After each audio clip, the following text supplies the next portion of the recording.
Welcome and thank you for joining me. I'm Jerry Oginski, a New York medical malpractice and personal injury trial lawyer practicing law here in the state of New York. Today's topic is failure to diagnose heart attacks. What are they and why are they important? The failure to recognize a heart attack has significant, dramatic implications for the patient. If a heart attack occurs, it can kill off a good portion of your heart. And if it is not recognized either immediately before it happens or at the time it's happening, the results could be devastating. Let me tell you about a case I recently handled involving a young man and a failure to diagnose a heart attack. The patient developed chest pain and went to his local emergency room. While in the emergency room, they hooked him up to a cardiac monitor and they drew his blood and did all sorts of tests.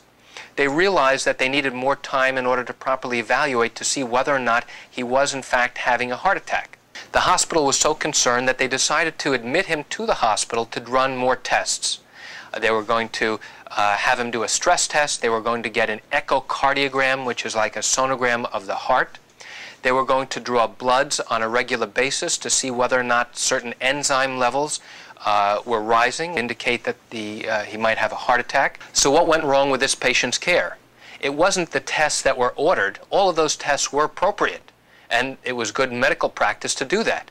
The problem arose when the doctors were interpreting those particular tests. They were interpreted incorrectly. In fact, the computers were reading abnormalities in these particular tests. But the doctors who were looking at him blew it off and said, not a big deal. That's artifact, that's insignificant. We don't care about that. The patient is normal. Everything is fine. He followed up with his cardiologist a few weeks later, and he told him he was still having some chest pain.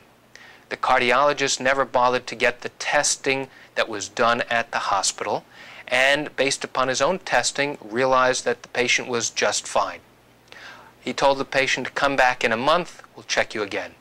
The next month the patient returned as directed, and again he had the same type of complaints. You know, I have chest pain, I'm feeling uncomfortable, I don't know what's going on. Again, the doctor poo-pooed it and said not to worry, all the tests before showed that you were fine. The third time, it happened again.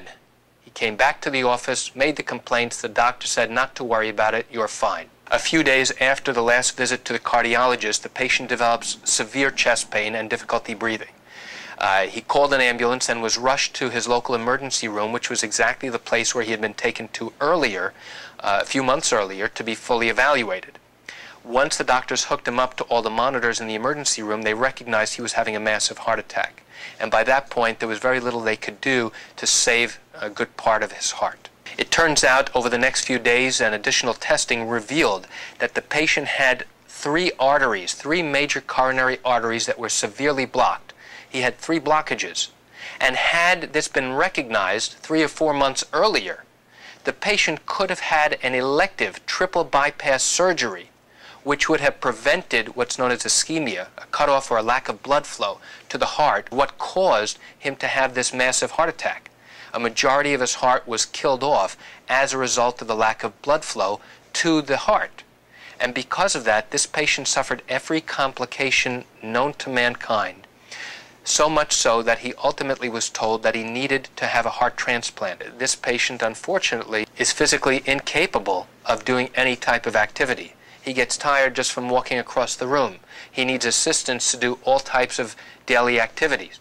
And it's tragic because when we went to investigate and looked back at those medical records, we had doctors and experts in cardiology look at those diagnostic tests, and they told us that these tests were clearly abnormal. And even the computer confirmed that they were abnormal. And the doctors should have recognized this, and this was totally preventable. He could have had elective surgery, which would have prevented the heart attack, and he would have been just fine. Unfortunately for this young man and his family, he wasn't. And that's it for today's topic on heart attacks and why they're so important to prevent.